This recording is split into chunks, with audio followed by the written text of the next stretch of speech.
નમસ્કાર, આપ જોઈ રહ્યા છો મંતવ્ય ન્યૂઝ અને હું છું આપની સાથે લખમા. સિટી લાઈવની શરૂઆત કરીશું. એનાથી પહેલા એક મહત્વના સમાચાર અમદાવાદથી સામે આવી રહ્યા છે, તે જોઈ લઈશું.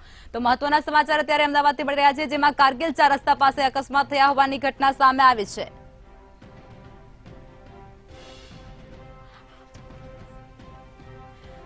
મિક્સર ટ્રકે ટક્કર મારતા બાઇક ચાલકનું ઘટના સ્થળે જ મોત નીપજ્યા હોવાની માહિતી મળી રહી છે. બાઇક ચાલકનું હેલ્મેટ મિક્સર નીચે આવી ગયું હતું અને આ બાઇક ચાલક છે તેનું મોત નીપજ્યાની સમાચાર. મૃતક રાજસ્થાનનો હોવાની પણ અત્યારે શંકા સેવાઈ રહી છે. તો આ સમાચાર અમદાવાદથી અકસ્માત સર્જી અને મિક્સર ટ્રક છે તે ટ્રકનો જે ચાલક છે તે ત્યાંથી ફરાર થઈ ચૂક્યો છે. અકસ્માતને લઈને સમાચાર મળી રહ્યા છે ત્યારે એ ડિવિઝન ટ્રાફિક પોલીસ ઘટના સ્થળે પહોંચી ચૂકી છે અને પોલીસ દ્વારા વધુ તપાસ પણ હાથ ધરાઈ રહી છે. મિક્સર ટ્રકે ટક્કર મારતાની સાથે જ આ બાઇક ચાલકનું ઘટના સ્થળે જ મોત નીપજ્યું છે. બાઇક ચાલકનું હેલ્મેટ મિક્સર નીચે આવી ગયું હતું અને ત્યારબાદ તેનું મોત નીપજ્યું છે. જોકે આ મૃતક રાજસ્થાનનો હોવાની પણ શંકા સેવાઈ રહી છે. અકસ્માતને લઈને સમાચાર મળી રહ્યા છે. અકસ્માત સર્જી અને મિક્સર ટ્રક જે ચાલક છે તે ત્યાંથી ફરાર થઈ ચૂક્યો છે. પોલીસને પણ ઘટનાની જાણ થતાની સાથે તે પણ ઘટના સ્થળે પહોંચી છે અને તેમના દ્વારા તપાસ પણ હાથ ધરાઈ રહી છે. કારગિલ 4 રસ્તા પાસે આ સમગ્ર જે અકસ્માતની ઘટના છે તે બની છે, જેમાં મિક્સર ટ્રકે ટક્કર મારતાની સાથે જ એક બાઇક ચાલક છે તેનું મોત નીપજ્યું છે. બાઇક ચાલકનું હેલ્મેટ આ મિક્સર ટ્રક નીચે આવી ગયું હતું અને ત્યારબાદ તેનું મોત નીપજ્યું છે. તો આ મૃતક રાજસ્થાનનો હોવાનું પણ માહિતીમાં સામે આવી રહ્યું છે. શંકા સેવાઈ રહી છે. અકસ્માત સર્જી અને આ મિક્સર ટ્રક ચાલક છે તે ત્યાંથી ફરાર થઈ ચૂક્યો છે. ઘટના સ્થળેથી તે ફરાર થઈ ચૂક્યો છે. જોકે પોલીસને જાણ થતાની સાથે જ એ ડિવિઝન ટ્રાફિક પોલીસ છે તે ઘટના સ્થળે પહોંચી ચૂકી છે અને મિક્સર ટ્રકને ટક્કર મારતા બાઇક ચાલકનું મોત નીપજ્યું હતું.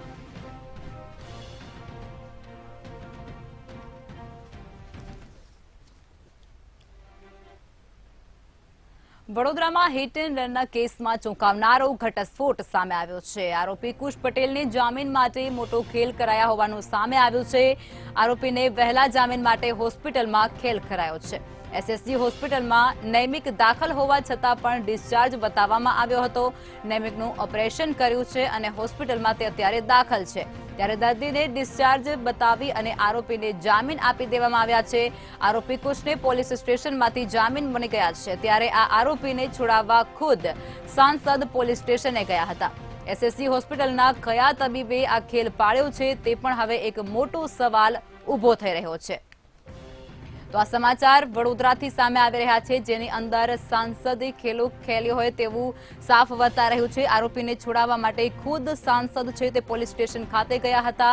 ત્યારે એસએસજી હોસ્પિટલના તબીબ દ્વારા જે આ ખેલ પાડવામાં આવ્યો છે તે તબીબ કોણ છે તે હજુ સુધી ઘટસ્ફોટ થયો નથી તેની તપાસ હાથ ધરાઈ રહી છે. ત્યારે વડોદરામાં હિટ એન્ડ રન કેસમાં એક ચોંકાવનારો ઘટસ્ફોટ સામે આવ્યો છે. એક નવો વળાંક આ કેસમાં આવ્યો છે. આરોપી કુશ પટેલને જામીન માટે મોટો ખેલ પાર પાડ્યો હોય તેવું અહીં સાફ વર્તાઈ રહ્યું છે. દર્દી હોસ્પિટલમાં એડમિટ હતો છતાં પણ એને ડિસ્ચાર્જ બતાવવામાં આવ્યો હતો અને આ ડિસ્ચાર્જ બતાવ્યા બાદ તેને જામીન આપવામાં આવ્યા હતા.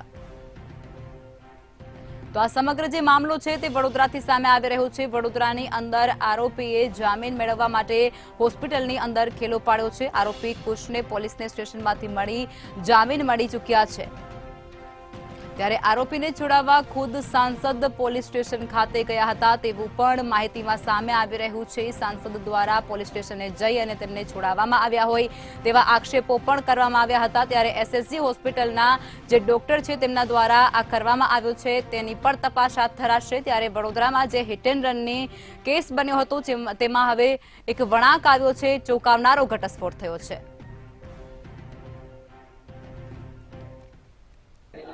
વડોદરા શહેરના ફતેગંજમાં હિટ એન્ડ રનની ઘટના બની અને હિટ રનની ઘટનાનો આરોપી કુશ પટેલને બચાવવા સાંસદ રંજનબેન ભટ્ટ પહોંચ્યા અને રંજનબેન ભટ્ટને મદદ કરવા એસએસજી હોસ્પિટલે એક મોટી ભૂલ કરી, જે મંતવ્યના એક્સક્લુઝિવ સમાચારમાં બતાવવા જઈ રહ્યા છે. આપ જોઈ શકો છો, કુશ પટેલની હિટ એન્ડ રનમાં ઘાયલ થયેલો આ નૈમિક બામણિયા છે.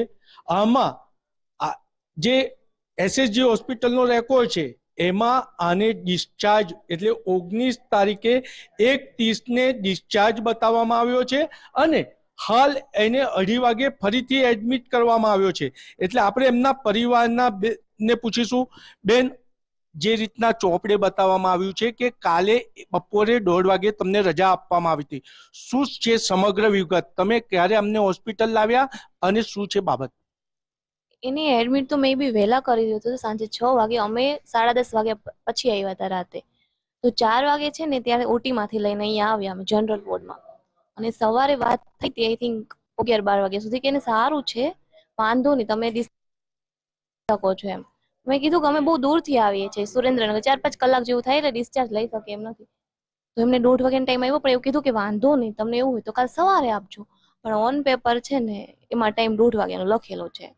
અને પછી અમે જાણ કરીને, અમારા મોટા પપ્પા છે કે ફેમિલી મેમ્બર્સ બધા આવ્યા કે અત્યારે કન્ડિશનમાં નથી, મે બી ઠીક હશે, પણ આટલા લોંગ ડિસ્ટન્સ તમે લઈ ના જઈ શકો ને. હજી તમે આગલી રાતે ઓપરેશન થયું હોય અને એક દિવસ પછી તમે તરત ના આટલું ટ્રાવેલિંગ કરાવી શકો. તો એમને રજૂઆત કરી, તો પછી આજે પાછું એમને બતાવવાનું હવે કીધું છે કે જ્યાં સુધી તમે, અને પેઇન પણ બહુ થાય છે પગમાં, કે જ્યાં સુધી તમને ના લાગે ઠીક ત્યાં સુધી છે ને તમે રાખી શકશો એમ અહીંયા, પછી તમે ડિસ્ચાર્જ લઈ લેશો. એટલે સમગ્ર બાબત એવું કહી શકાય કે એસએસજી હોસ્પિટલની આ ઘોર બેદરકારી છે. નૈમિક બામણિયાને હોસ્પિટલ લઈ આવનાર સાથે વાત કરીશું. શું કહો છો, પોલીસને ચોપડે સારું લગાવવા માટે ડિસ્ચાર્જ કરવામાં આવ્યો છે, શું છે તમારો તંત્ર પર આક્ષેપ? ડિસ્ચાર્જ પેલા રાતે 3 વાગે ઓપરેશન પત્યું અને બીજા દિવસે 9 વાગે એને ડિસ્ચાર્જ કર્યું. તો એ બરાબર નથી ને, 24 કલાક તો રાખવો જોઈએ ને. જે ડિસ્ચાર્જ બતાવવામાં આવ્યો છે એટલે તમે અહીંથી નૈમિકને કશે પણ બહાર લઈ ગયા હતા ખરા? ના, કશે જ વાર નહીં લઈ ગયા. તો આ ડિસ્ચાર્જ બતાવવા પાછળ કારણ શું હોઈ શકે? કદાચ વીક કેસ બને એટલા માટે, વીક કેસ બને એટલા માટે બી કર્યો હોય ડિસ્ચાર્જ. બને ને કા ઉપર કોઈનું પ્રેશર હોય, એમ રાજનેતા કોઈ બી હોય એમ. એટલે પરિવારના સભ્ય અને મિત્રો આક્ષેપ કરી રહ્યા છે કે ઉપરના એટલે રાજકીય પ્રેશરના કારણે આ આરોગ્ય તંત્ર એટલે એસએસજી હોસ્પિટલે ઘોર બેદરકારી કરી છે.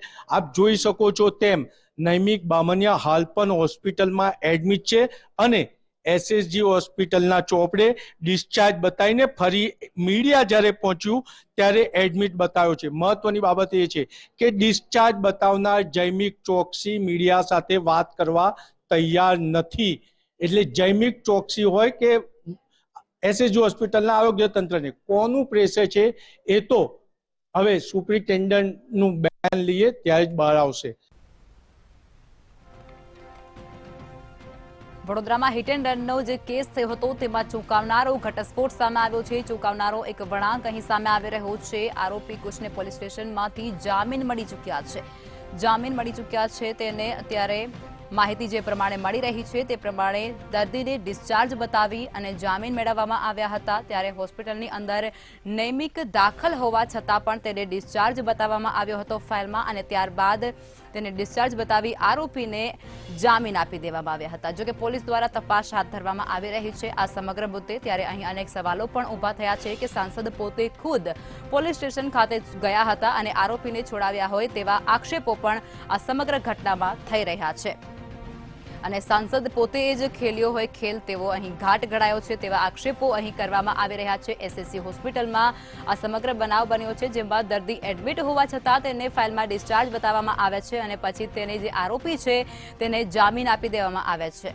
આ વડોદરામાં કેસ બન્યો છે. વડોદરામાં હિટ એન્ડ રનનો જે ચોંકાવનારો કેસ છે તેમાં એક નવો વળાંક આવ્યો છે. મોટો ઘટસ્ફોટ થઈ ચૂક્યો છે, જેમાં આરોપી કુશ પટેલને જામીન આપી દેવામાં આવી ચૂક્યા છે. જામીન આપવા માટે એક મોટો ખેલ હોસ્પિટલની અંદર રચાયો હોય તેવી માહિતી પણ સામે આવી છે.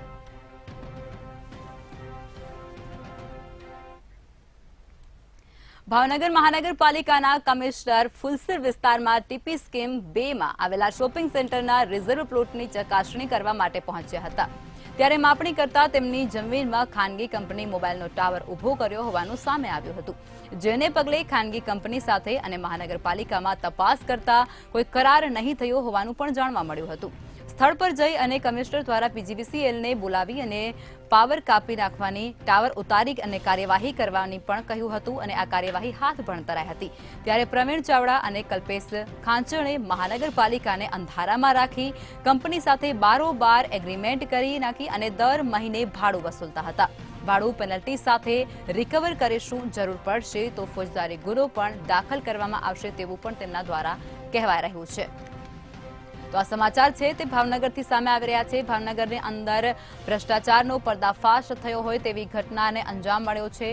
ભાવનગર મનપા કમિશનરને પ્લોટની ચકાસણી કરી હતી, જેમાં શોપિંગ સેન્ટરના રિઝર્વ પ્લોટની ચકાસણીમાં આજે ભ્રષ્ટાચારનો કૌભાંડ છે તેનો પર્દાફાશ થયો છે, ભાંડો ફૂટ્યો છે. ત્યારે સરકારી જમીન પર મોબાઈલ ટાવર હોવાનું સામે આવ્યું છે અને ત્યારબાદ તેમાંથી ભાડું વસૂલતા હોવાનું પણ સામે આવ્યું છે. ત્યારે કમિશનર દ્વારા પીજીવીસીએલને આ સમગ્ર જે ઘટના છે તેની જાણકારી આપવામાં આવી હતી. મનપા અને ખાનગી કંપની વચ્ચે કરાર કોઈ પ્રકારના થયા જ નથી અને પૂર્વ નગરસેવક જમીન ભાડે આપી અને ભાડો વસૂલતા હોય તેવા ઘાટ ઘડાયો છે અને તેવો એક ઘટના સામે આવે છે, જેમાં ભાવનગરમાં ભ્રષ્ટાચારનું પર્દાફાશ થયું હોય તેવું સ્પષ્ટપણે કહી શકાય છે.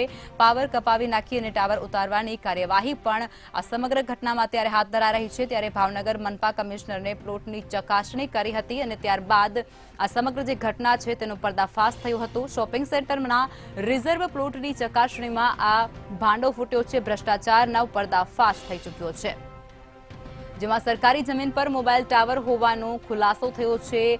સરકારી જમીન પર ટાવર ઊભું કરવામાં આવ્યું હતું અને મનપા અને ખાનગી કંપની વચ્ચે કોઈ પણ જાતનો કરાર કર્યા વગર જ આ ટાવરને ત્યાં ઊભો કરવામાં આવ્યો હતો અને ભાડું વસૂલવામાં આવતું હતું.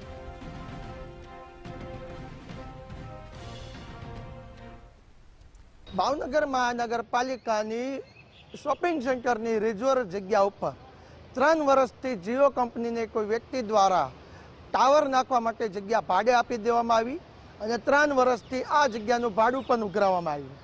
સમગ્ર ઘટના જે સામે આવી છે ત્યારે મહાનગરપાલિકાના કોઈ કાર્યક્રમ દરમિયાન ભાવનગર મહાનગરપાલિકાના કમિશનર એની ઉપાધ્યાય જ્યારે આ વોર્ડમાં કાર્યક્રમમાં ઉપસ્થિત રહ્યા હતા ત્યારે આ જે કંપનીનો ટાવર છે તેને નજરે આવતા સમગ્ર જે જગ્યા છે તે કોની છે, આ ટાવર છે તે શા માટે અહીંયા નાખવામાં આવ્યો તેની તપાસ હાથ ધરવામાં આવી હતી અને ત્યારબાદ જે નામ આવ્યું હતું તે નામ જાણીને મહાનગરપાલિકાની કહી શકાય કે મહાનગરપાલિકાની અંદર લોકોને વિચાર સ્તબ્ધ થઈ ગયા હતા. કારણ કે 2005થી 2010 સુધીમાં ચિત્રા વોર્ડના કોર્પોરેટર પ્રવીણભાઈ ચાવડા દ્વારા આ જગ્યા છે તે ભાડે આપવામાં આવ્યું છે તેવું સામે આવ્યું હતું, જેને લઈને ટાઉન ડેવલપમેન્ટ વિભાગ દ્વારા જીઓ કંપનીની અને પ્રવીણભાઈને બંનેને નોટિસ આપવામાં આવી હતી. તેના ટાવર શા માટે અહીંયા ઊભો કરવામાં આવ્યો છે, આ જગ્યા મહાનગરપાલિકાની હોવા છતાં પણ શા માટે આના એગ્રીમેન્ટ થયા, તે તમામ પ્રકારના જવાબો મહાનગરપાલિકાએ માંગ્યા હતા. પરંતુ જવાબ આવવા છતાં પણ આ જગ્યા જે છે તે ખાલી કરવામાં નહોતી આવી. તેને લઈને ગઈકાલે કમિશનર દ્વારા જાતે સ્થળ પર જઈને આ જે ટાવર છે તેના કનેક્શન અને ઇલેક્ટ્રિક કનેક્શન પણ કાપી નાખવામાં આવ્યા હતા અને ટાવર છે તે પોતે આખો કબજે લઈ લેવામાં આવ્યો છે. હાલ ટાવરને ઉતારવાની કામગીરી મહાનગરપાલિકા દ્વારા કરવામાં આવી રહી છે. પરંતુ કમિશનરના જણાવ્યા પ્રમાણે પ્રવીણભાઈ ચાવડા દ્વારા 2021ના રોજ આ ટાવર છે તેને ભાડે મૂકવા માટે એગ્રીમેન્ટ થયા હતા અને આ જગ્યા છે તે પોતાની માલિકીની હોય તેવું દર્શાવ્યું હતું અને સમગ્ર કાગળિયાત રજૂ કરીને જીઓ કંપનીને આ ટાવર માટે જગ્યા ફાળવી દેવામાં આવી હતી અને 9,000 રૂપિયાના ભાડા લેખે આ જગ્યા ભાડે આપવામાં આવી હતી અને દર 3 વર્ષે 10% ભાડાની અંદર વધારો કરવા સાથેના એગ્રીમેન્ટો થયા હતા.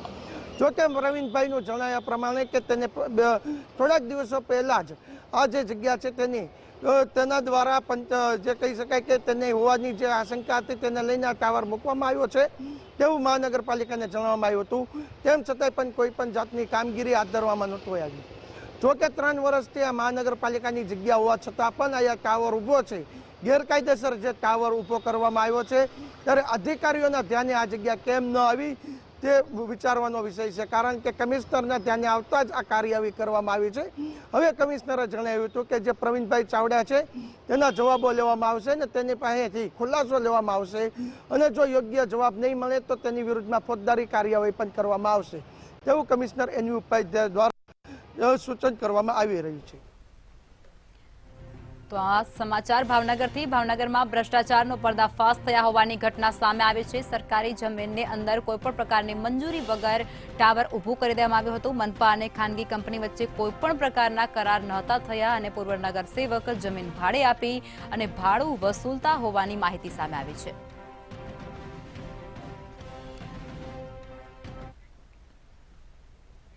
અમદાવાદની ખારીકટ કેનાલના રીડેવલપમેન્ટની મંથર ગતિના કામથી લોકો ત્રાહિમામ પોકારી ઉઠ્યા છે. અહીં છેલ્લા ઘણા સમયથી કામગીરીના ભાગરૂપે રસ્તાઓ બંધ રાખવામાં આવી રહ્યા છે, જેથી લોકોને 2 કિલોમીટર સુધી ફરીને જવું પડે છે. ત્યારે સમયસર આ કેનાલના રસ્તાની કામગીરી પૂરી કરવામાં આવે તેવી લોકો દ્વારા માંગણી ઉઠાવવામાં આવી રહી છે.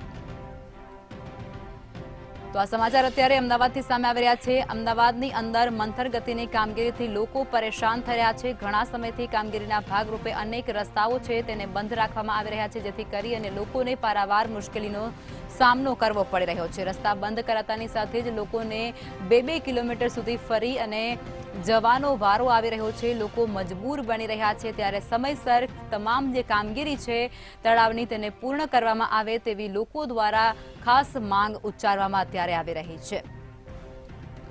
તો અમદાવાદમાં કેનાલને રીડેવલપમેન્ટના કામથી લોકો અત્યારે પરેશાન થઈ ચૂક્યા છે.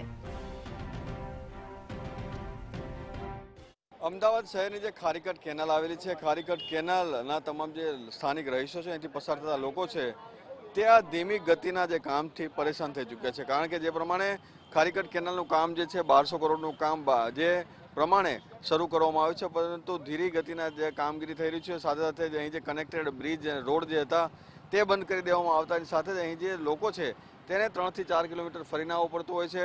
ઘણી વખત ટ્રાફિક જામના જે દ્રશ્યો છે તે પણ સર્જાય છે અને જે રસ્તાઓ જે છે ખાસ કરીને ત્યાં વધારે સમસ્યા અને હાલાકીનો સામનો લોકો કરી રહ્યા છે. ત્યારે માંગ તમામ જે લોકો એ કરી રહ્યા છે કે જે પ્રમાણે મંથર ગતિએ જે કામગીરી થઈ રહી છે, ત્વરિત કામગીરી કરવામાં આવે, જે રોડ રસ્તા બ્લોક કરવામાં આવે છે, જે બની ગયા છે રોડ રસ્તા, તેને ખુલ્લા મૂકવામાં આવે. તો સમાચાર અમદાવાદથી મળી રહ્યા છે. ખારીકટ કેનાલની મંથર ગતિની જે કામગીરી ચાલી રહી છે તેનાથી અત્યારે લોકો પરેશાન થઈ ચૂક્યા છે. લોકોને હાલાકી ભોગવવાનો વારો આવી રહ્યો છે. નરોડા વિસ્તારમાં અનેક જગ્યાએ ટ્રાફિક જામના દ્રશ્યો પણ આ રસ્તાઓને બંધ કરતાની સાથે જ સર્જાઈ રહ્યા છે.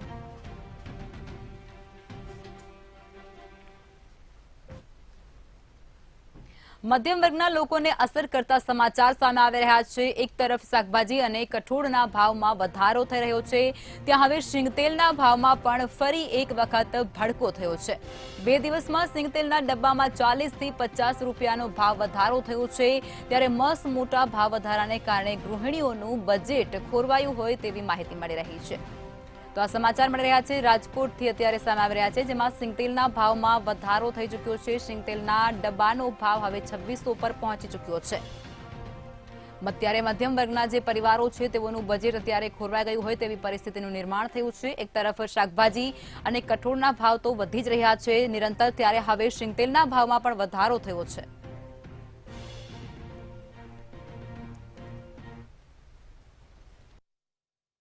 મગફળીના ભાવમાં નજીવો વધારો થતાં સિંગતેલમાં પણ ભાવ વધારો નોંધાયો છે. ખાસ આને લઈને વેપારીઓનું શું કહેવું છે આપણે જાણવાની કોશિશ કરશું. આપણી સાથે સિંગતેલના વેપારી છે, એમની સાથે વાત કરશું. હવેશભાઈ, શું કહેશો? ખાસ તો જે ભાવ વધારો અત્યારે જે નોંધાણો છે તેનું મુખ્ય કારણ જે નજીવો વધારો છે મગફળીમાં, તેને લઈને કહેવામાં આવે છે. શું કહેશો, કઈ પ્રકારનો વધારો છે? આગામી સમયમાં કેટલો વધારો રહેશે? ખાદ્ય તેલની પરિસ્થિતિ આ વર્ષે જોવા જઈએ તો મગફળીનું ઉત્પાદન પૂરતા પ્રમાણમાં છે, છતાં પણ દિવાળી સમયના પછીની અંદર સિંગતેલની અંદર 150 રૂપિયા જેવો ભાવ વધારો આવેલો હતો અને સિંગતેલનો ડબ્બો બ્રાન્ડેડ સિંગતેલ એક તબક્કે 2900 થી 2950 રૂપિયાની આસપાસ મળી રહ્યો હતો. ત્યારબાદ સિંગતેલની અંદર ઘરાકી ઓછી રહેતા અને બાકી બધા તેલના ભાવ સિંગતેલ કરતાં અડધા હોવાને કારણે સિંગતેલમાં આ વર્ષે 40% જેટલી ડિમાન્ડ પ્રમાણમાં ઓછી રહી હતી.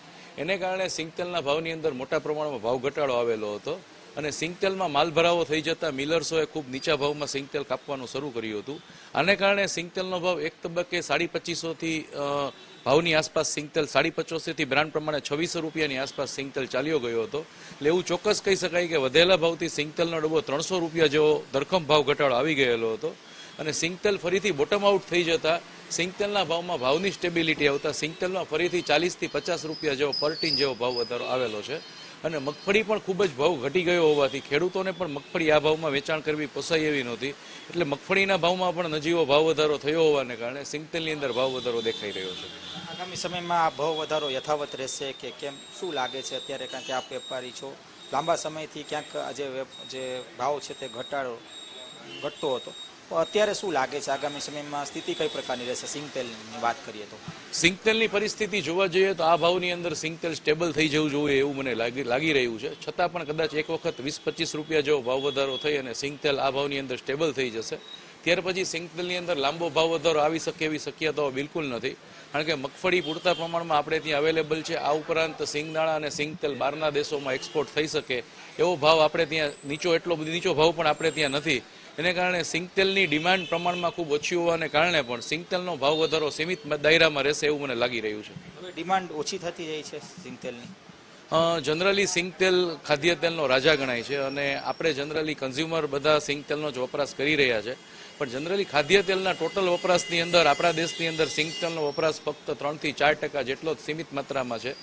કોમર્શિયલ યુઝની અંદર જનરલી પામોલિન તેલનો અને સોયાબીન તેલનો સૌથી વધુ વપરાશ થતો હોય છે, એને કારણે સિંગતેલ ટોટલ વપરાશની અંદર 3-4% જેટલો જ હિસ્સો ભજવે છે. ચોક્કસ ત્યાં હતા આપણી સાથે સિંગતેલના વેપારી કે જેઓ જણાવી રહ્યા છે કે આગામી સમયમાં સિંગતેલનો જે ભાવ વધારો ક્યાંક 25-30 રૂપિયાનો હજુ થઈ શકે છે. ચોક્કસથી કહી શકાય કે આ સિંગતેલમાં ભાવ વધારાના કારણે કિચનનું બજેટ પણ ક્યાંક ખોરવાનું છે, પણ મહત્ત્વની બાબત એ છે કે હાલ અત્યારે સિંગતેલનો ભાવ છે તે ક્યાંક હાલ અત્યારે 2600-2650 રૂપિયા જેટલો બોલાઈ રહ્યો છે, પણ નજીવો જે ભાવ વધારો થયો છે મગફળીમાં તેના કારણે આ સિંગતેલમાં ભાવ નોંધાઈ રહ્યો છે. આ એક મુખ્ય કારણ હોઈ શકે છે, એટલે આ પ્રકારની જે પ્રતિક્રિયા વેપારી દ્વારા પણ આપવામાં આવી.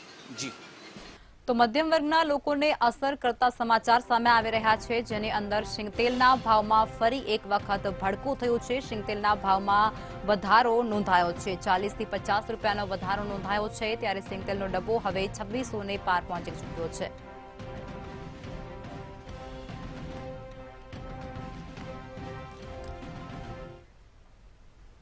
સુરતમાં માનવતાને શર્મસાર કરતો કિસ્સો સામે આવ્યો છે. શહેરના પલસાણાના કારેલીમાં 3 વર્ષની બાળકી સાથે એક હેવાને અડપલા કર્યા હોવાનું સામે આવ્યું છે, જેમાં આરોપીએ તેના મિત્રની જ 3 વર્ષની દીકરીને અડપલા કર્યા હતા. સમગ્ર ઘટનામાં આરોપી તેના મિત્રના ઘરે પ્લોટ જોવા માટે ગયો હતો, જે બાદ રાત્રિના સમયે બાળકીને ઘર નજીક ખુલ્લી જગ્યામાં વેફર આપવાના બહાને બોલાવી અને અડપલા કર્યા હતા.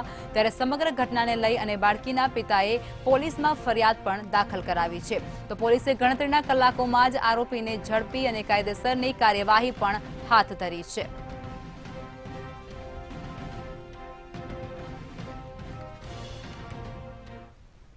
જી બિલકુલથી સુરત શહેરમાં એક લાંછન લગાડતો કિસ્સો સામે આવ્યો છે, જેમાં પિતાના જ મિત્રએ 3.5 વર્ષની બાળકી સાથે અડપલા કર્યાની ઘટના સામે આવી છે. સમગ્ર ઘટનાની વાત કરીએ તો સુરતના કારેલી વિસ્તારની આ ઘટના. કારેલી ગામ જે છે તે સુરતના પલસાણા વિસ્તારમાં આવેલું છે. પલસાણા વિસ્તારમાં જે દેવી સહાય રાધેશ્યામ જાદવ નામનો વ્યક્તિ છે, તે પ્લોટ જોવા માટે તેમના મિત્રને બોલાવ્યો હતો. ત્યારે તેમનો મિત્ર તેમની પત્ની સાથે એક બાળકીને પણ લઈને આવ્યો હતો. તે દરમિયાન આ દેવી સહાય હતો, તે દેવી સહાય આ 3.5 વર્ષની બાળકી જે છે તે બાળકીને લઈ અને બજારે ગયો હતો. ઘણી વાર લાગી, ત્યારબાદ બંને પરત આવ્યા. ત્યારે જે તેમનો મિત્ર હતો તેમણે પૂછ્યું કે એટલી વાર કેમ લાગી છે, તો દેવી સહાયે જણાવ્યું હતું કે પોતે વેફર અપાવવા ગયો હતો. જોકે આ ઘટના દરમિયાન બાળકી હતી, તે બાળકીના માથા પર ધૂળ ચોંટેલી તેમના મિત્રએ જોઈ હતી. ત્યારે આ બાબતે પૂછતા તેમણે જણાવ્યું હતું કે બાળકી પડી ગઈ છે, પરંતુ આ તેમના પિતા જે છે તેમણે બાળકીને પૂછ્યું હતું. ત્યારે બાળકીએ સઘળી હકીકત વર્ણવી હતી. જે પ્રકારે દેવી સહાયે અડપલા કર્યા હતા તે સમગ્ર વાત છે તેમની માતા પિતાને કરી હતી. અને માતા પિતાને વાત કરતા જ માતા પિતાના પગ તળેથી જમીન ખસકી ગઈ હતી.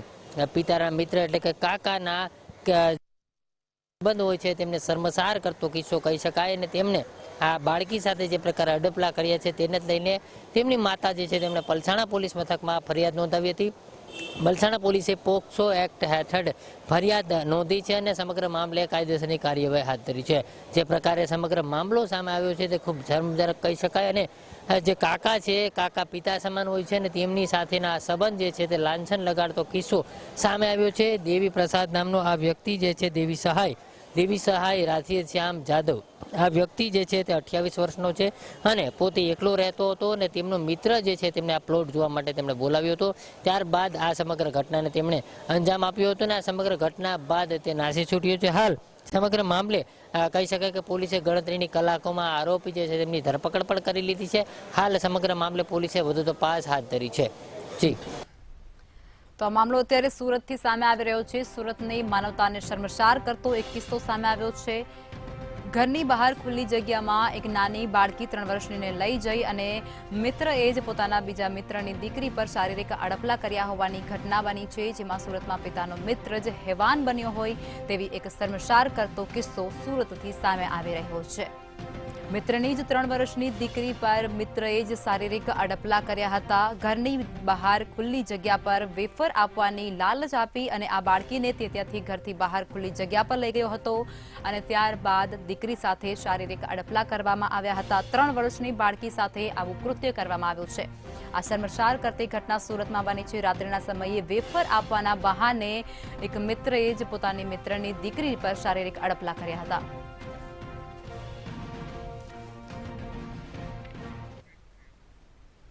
તો આ સાથે સિટી લાઈવમાં અત્યારે બસ આટલું જ. નમસ્કાર.